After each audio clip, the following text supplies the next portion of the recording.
Have you ever felt like the world was against you? Until one moment gave you the strength to fight back and rewrite your story. This is my story. My name is Elena Martinez, and at 32 years old, I discovered that injustice wasn't just something that happened to others. It was a battle I had to face head-on. Until I found the courage to expose the truth and create a legacy of change. I grew up in Phoenix, Arizona, a city where the desert sun blazed relentlessly and opportunities often felt as scarce as water. In the arid landscape, my parents were immigrants from Mexico, hard-working people who sacrificed everything to give me and my siblings a better life. My father, Miguel, worked double shifts at a construction site, his hands calloused and cracked from years of labor under the scorching sun. My mother, Rosa, cleaned offices late into the night, her back aching but her spirit unbreakable. They taught me the value of perseverance, resilience, and standing up for what's right, even when it felt like the odds were stacked against us. From an early age, I dreamed of becoming a lawyer, a voice for the voiceless, someone who could fight for justice in a world that often seemed unfair. But little did I know how much that dream would cost me and how much it would shape the person I became. At 18, I left Phoenix to attend college in Los Angeles, California, a sprawling metropolis filled with dreams and dangers alike. It was there that I first encountered the harsh realities of inequality. Walking through the streets of downtown LA, I saw homeless families huddled together under thin blankets, their eyes hollow with despair. I passed by towering skyscrapers, where wealthy executives made decisions that affected millions, yet seemed disconnected from the struggles of those on the ground. These contrasts fueled my determination to make a difference, to use my education as a weapon against the injustices I witnessed every day. During my first year of law school, I joined a legal clinic that provided pro bono services to underserved communities.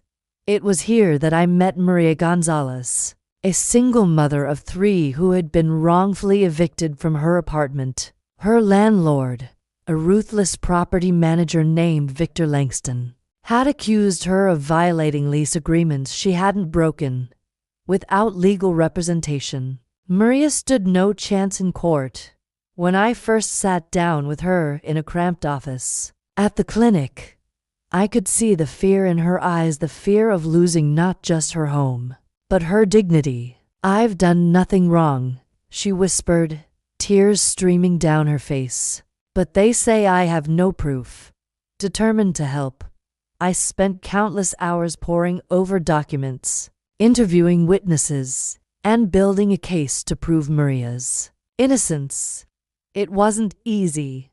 Victor Langston was a powerful man with deep pockets, and he didn't hesitate to intimidate anyone who dared to challenge him. He sent threatening letters to the clinic, warning us to drop the case. But I refused to back down. With the support of my professors and fellow students, we presented our evidence in court, exposing the lies and manipulation that had led to Maria's eviction. In the end, justice prevailed. Maria was allowed to return to her home, and Victor was fined for his misconduct. Watching the relief wash over Maria's face as the judge delivered the verdict filled me with pride, not just for winning the case, but for proving that even the smallest victories mattered. That experience ignited a fire within me.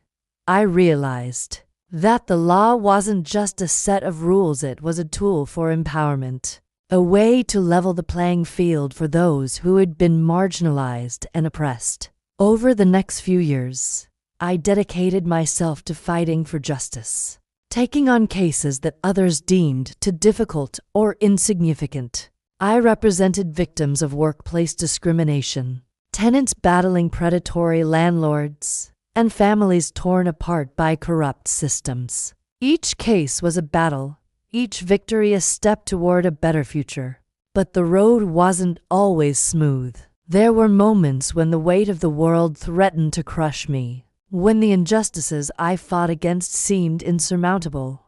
One particularly grueling case involved a young boy named Javier Morales, whose father had been deported after being falsely accused of a crime he didn't commit. Javier's mother, Sofia, came to me desperate for help, her voice trembling as she recounted the events that had shattered their lives. "They took him away in the middle of the night," she said, clutching a faded photograph of her husband. "He didn't even get to say goodbye." As I listened to her story, I felt a surge of anger, not just at the system that had failed them, but at myself for not being able to fix everything overnight. The case dragged on for months, with endless hearings, appeals, and setbacks. At times, it felt like we were fighting an invisible enemy, one that hid behind bureaucratic red tape and cold indifference. But Sophia's unwavering determination kept me going. She attended every hearing, her presence a reminder of why we were fighting. And finally, after nearly a year of relentless effort, we uncovered evidence that exonerated Javier's father. The joy on Sophia's face when she reunited with her husband at the airport was indescribable, a moment of pure triumph amidst so much pain. Despite these victories, I couldn't ignore the larger systemic issues at play. No matter how many cases I won, there were always more people suffering, more injustices waiting to be addressed. It was during a protest in San Francisco that I met Carlos Rivera, a journalist who had spent years exposing corruption and inequality. His words struck a chord with me. "Elena, you can't fight this battle alone. You need to inspire others to join you." Inspired by his advice, I decided to expand my efforts beyond individual cases.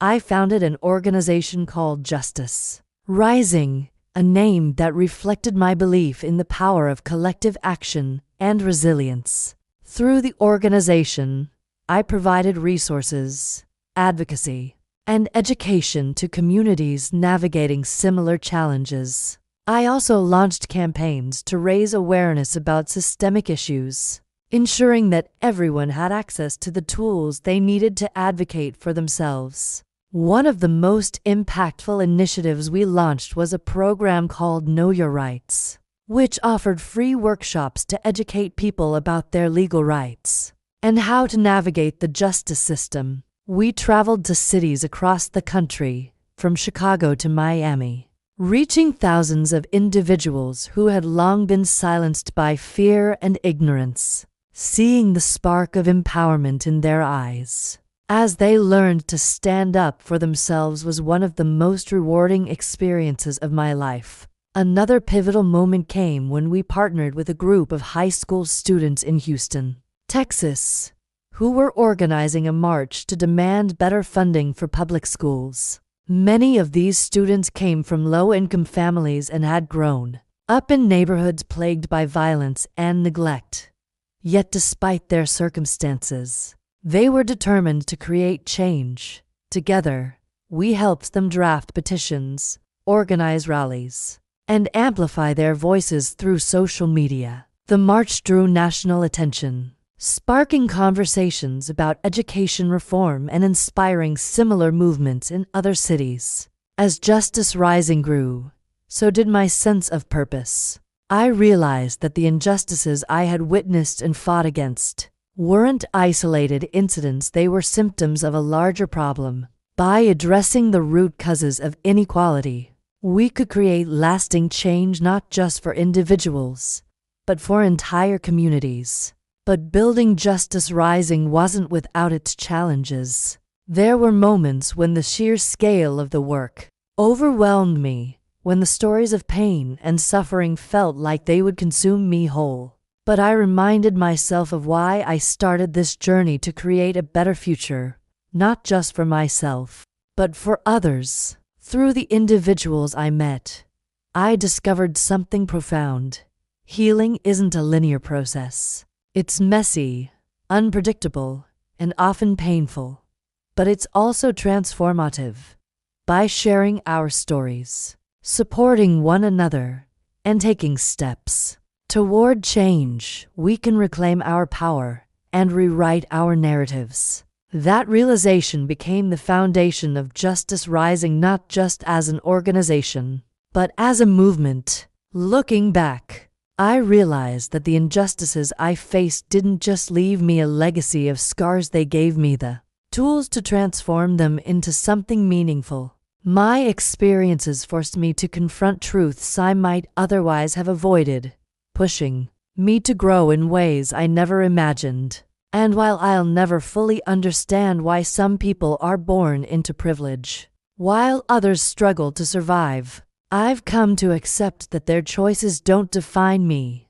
Instead, they've shaped me into the person I am today, stronger, wiser, and more determined than ever to make a difference. Through Justice Rising, I've learned that power isn't about control or revenge, it's about creating opportunities for others to thrive.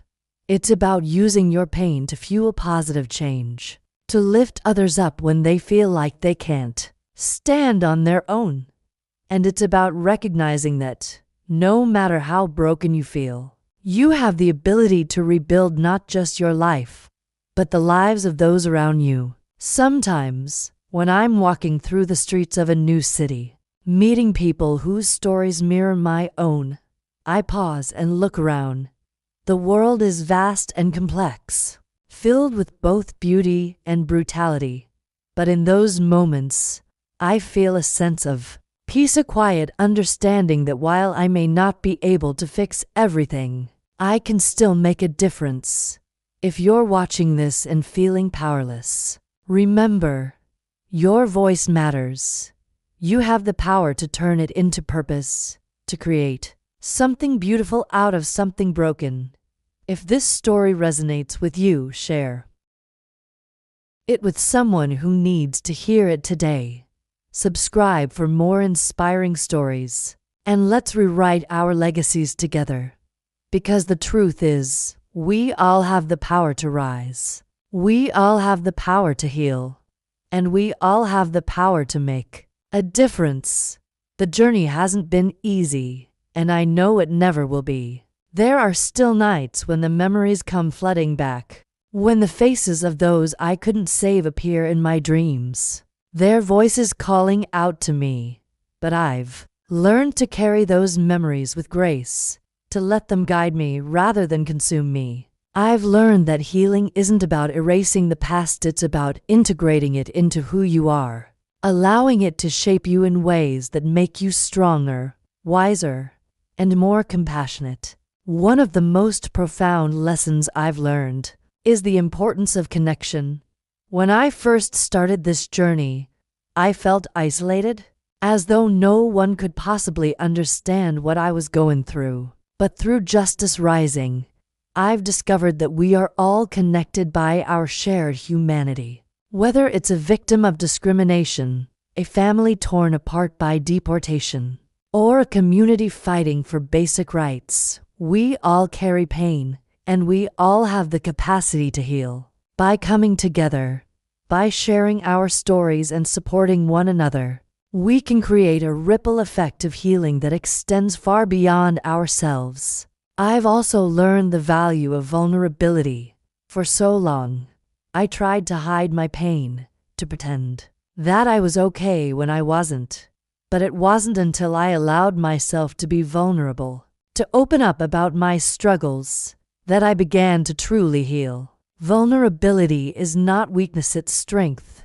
It takes courage to admit that you're hurting, to ask for help, to let others see you at your most raw and unfiltered.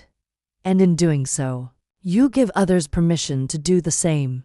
Another lesson I've learned is the importance of purpose. After facing so many defeats, I felt lost, as though I no longer had a reason to keep going.